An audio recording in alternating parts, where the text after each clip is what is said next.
Next evening night ಡಿನ್ನರ್ಗೆ ಅಂತೇಳಿ creamy mushroom ಮತ್ತು ಅರ್ಬ್ rice ಮಾಡ್ತಾ ಇದ್ದೀನಿ. ಇಲ್ಲಿ ಕ್ರೀಮಿ ಮಶ್ರೂಮ್ ಮಾಡೋದಕ್ಕೆ ಬಿಳಿ ಎಳ್ಳು, ಗೋಡಂಬಿ, ಒಣಮೆಣ್ಸಿನ್ಕಾಯಿ ಹಾಗೆಯೇ ಪನ್ನೀರ್ ಸೇರಿಸ್ತಾ ಇದ್ದೀನಿ. ಗ್ರೇವಿ ತಕ್ಕನಾಗೆ ಪನ್ನೀರ್ನ ಸ್ವಲ್ಪ ಕಟ್ ಮಾಡಿ ಸೇರಿಸಿ ಅರ್ಧ ಗಂಟೆ ಮುಂಚೆ ನೆನೆ ಹಾಕ್ತಿದ್ದೀನಿ. ಇದು ನೆನೆ ಹಾಕಿದ ನಂತರ ಒಂದು ಪ್ಯಾನಿಗೆ ಬೆಣ್ಣೆ ಹಾಕಿ ಇದು ಬಿಸಿ ಆದಮೇಲೆ ಸಣ್ಣದಾಗಿ ಕಟ್ ಮಾಡ್ಕೊಂಡಿರುವಂತಹ ಬೆಳ್ಳುಳ್ಳಿ, ಕೊತ್ತಂಬರಿ ಸೊಪ್ಪು ಹಾಗೆಯೇ ಚಿಲ್ಲಿ ಫ್ಲೇಕ್ಸು, ರುಚಿಗೆ ತಕ್ಕಷ್ಟು ಉಪ್ಪು, ಸ್ವಲ್ಪ ಕಾಳು ಮೆಣಸಿನ ಪುಡಿನ ಹಾಕಿ ಚೆನ್ನಾಗಿ ಮಿಕ್ಸ್ ಮಾಡಿದ್ಮೇಲೆ ಬಿಡಿ ಬಿಡಿಯಾಗಿ ಮಾಡಿರುವಂತಹ ಕಂಪ್ಲೀಟಾಗಿ ಕೂಲ್ ಆಗಿರುವಂಥ ಅನ್ನ ಸೇರಿಸಿ ಚೆನ್ನಾಗಿ ಮಿಕ್ಸ್ ಮಾಡ್ತಾ ಇದ್ದೀನಿ. ಇದನ್ನು ಮಿಕ್ಸ್ ಮಾಡಿದ್ರೆ ರೆಡಿ ಆಯಿತು ಅರ್ಬ್ ರೈಸು. ಹಾಗೆಯೇ ಇವಾಗ ಕ್ರೀಮಿ ಮಶ್ರೂಮ್ ಮಾಡೋದಕ್ಕೆ ಒಂದು ಕಡಾಯಿಗೆ ಎಣ್ಣೆ ಹಾಕಿ ಅದು ಬಿಸಿ ಆದಮೇಲೆ ಬೆಣ್ಣೆನೂ ಸಹ ಹಾಕಿ ಇದು ಕರಗಿದ ನಂತರ ಸಣ್ಣದಾಗಿ ಕಟ್ ಮಾಡ್ಕೊಂಡಿರುವಂತಹ ಬೆಳ್ಳುಳ್ಳಿ ಹಾಗೆಯೇ ಹಸಿಮೆಣ್ಸಿನ್ಕಾಯಿನ ಹಾಕಿ ಚೆನ್ನಾಗಿ ಮಿಕ್ಸ್ ಮಾಡ್ತಾ ಇದ್ದೀನಿ.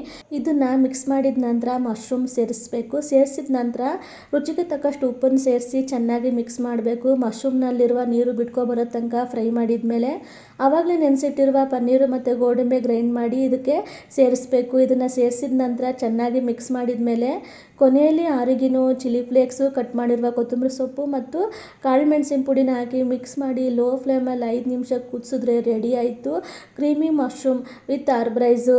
ಡಯಟ್ ಮಾಡೋರಿಗಂತೂ ಇದೊಂದು ಒಳ್ಳೆ ರೆಸಿಪಿ.